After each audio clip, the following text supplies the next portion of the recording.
کس کی ہمت ہے ہماری پرواز میں لائے کمی؟ ہم پروازوں سے نہیں حوصلوں سے اڑا کرتے ہیں۔ ہماری تاریخ کے عظیم ترین دنوں میں سے ایک یہ دن 6 ستمبر کا دن ہے۔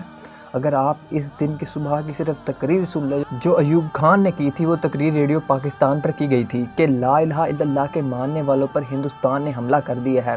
میرے قوم کے ہم وطنوں، جنگ شروع ہو چکی ہے، اٹھو اور ٹوٹ پڑو۔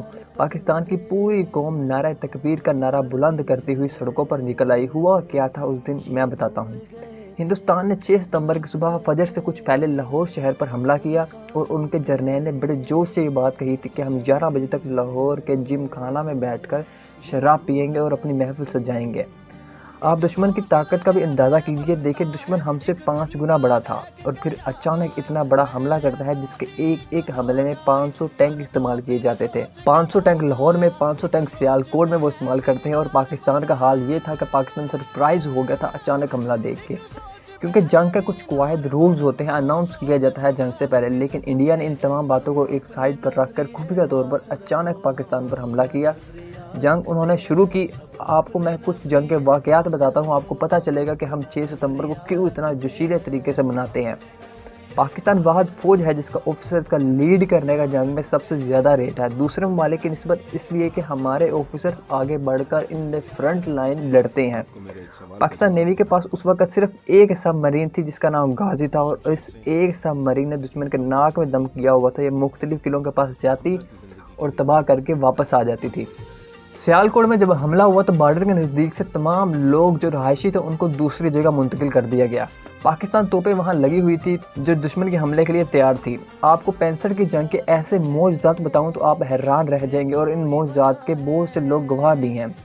سیالکوٹ میں ہی ایک جگہ پر توپوں کی ضرورت پڑی کیونکہ انڈین ٹینک جو کہ دوسری طرف سے آگے بڑھ رہے تھے، اور وہاں پاکستان کی چوکی تھی، پاکستان کے فوجی ان فرنٹ لائن لڑ رہے تھے اور حملہ بہت شدید تھا، اور ہماری توپوں سے بھی کہیں زیادہ آگے دشمن کے گولے بارود آ کر گر رہے تھے۔ اس طرح آگے کھڑے پاکستانی سپاہیوں نے پیچھے سے توپوں سے مدد مانگی تو انہوں نے کہا کہ ہمارے گولے اور بارود کی اتنی رینج نہیں کہ ان کے پاس جا کر گریں، اور صورتحال بھی اس طرح کی بنی ہوئی تھی کہ اگر مدد نہ دی جاتی تو سیالکوٹ شہر ہاتھ سے چلے جانا تھا۔ اس وقت اللہ کے توکل پر افسروں کی آنکھوں میں آنسو آ گئے اور انہوں نے توپوں کا منہ دشمن کی طرف کر کے اللہ کا نام لیا اور فائر کر دیا، اور ناقابل یقین بات، جو آگے سپاہی کھڑے تھے وہاں سے نعرہ تکبیر کی آوازیں آنے لگی کہ ہماری توپوں کے گولے ٹھیک دشمن کے ٹینکوں پر گرے ہیں۔ ہماری توپوں کی رینج سے اتنا آگے گرنا گولوں کا ایک معجزے سے کم نہیں تھا۔ نہ اس سے پہلے کبھی توپ نے اتنا فائر کیا اور نہ اس کے بعد اتنا فائر کیا، بس اس وقت مدد آنی تھی اور اللہ کی مدد آ گئی۔ ہزاروں واقعات ایسے ہیں، یہ باتیں بزرگوں نے اپنی کتابوں میں لکھی ہیں۔ آپ ممتاز مفتی کی کتاب پڑھیں، الکھ نگری تلاش، اس میں آپ کو یہ لکھا ہوا ملے گا۔ اس وقت کے اخبارات کو آپ پڑھیں تو ان میں چھپا ہوا سب آپ کو ملے گا۔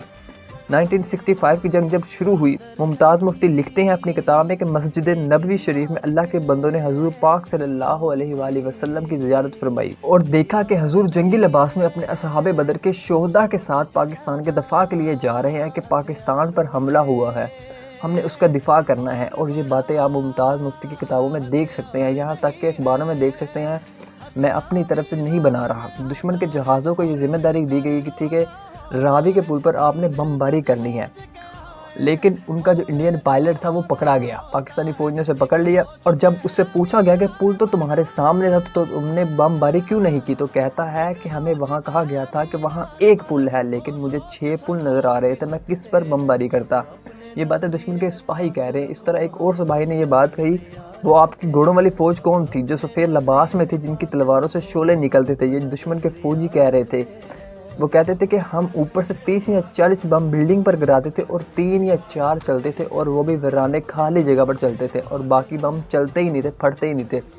اس لیے جب بھی مسلمان اللہ کے رسول کے نام کے لیے کھڑے ہوں گے تو اللہ کی مدد آئے گی۔ 65 کی جنگ سب سے خوبصورت مسئلہ ہے ہمارے لیے۔ جب لوگوں نے سنا کہ ہم پر حملہ ہو رہا ہے تو لوگ کلہاڑیاں، لاٹھی، ہاکیاں لے کر باہر نکل آئے اور بارڈر کے پاس پہنچ گئے، اور لیکن پاک فوج نے کہا کہ ہم سرحدوں کی حفاظت کر رہے ہیں، آپ ملک کے اندر سے حفاظت کریں۔ یہ جنون تھا پاکستانی عوام کا، انہیں اپنی جان کا نہیں۔ انہوں نے کہا کہ ہمارے ملک پر انڈیا کی جرأت کیسے ہوئی حملہ کرنے کی۔ میں صرف یہ کہتا ہوں کہ آپ ایک مرتبہ آج کے دن ایوب خان کی تقریر ضرور سنیں جو انہوں نے 6 ستمبر کی صبح کی تھی۔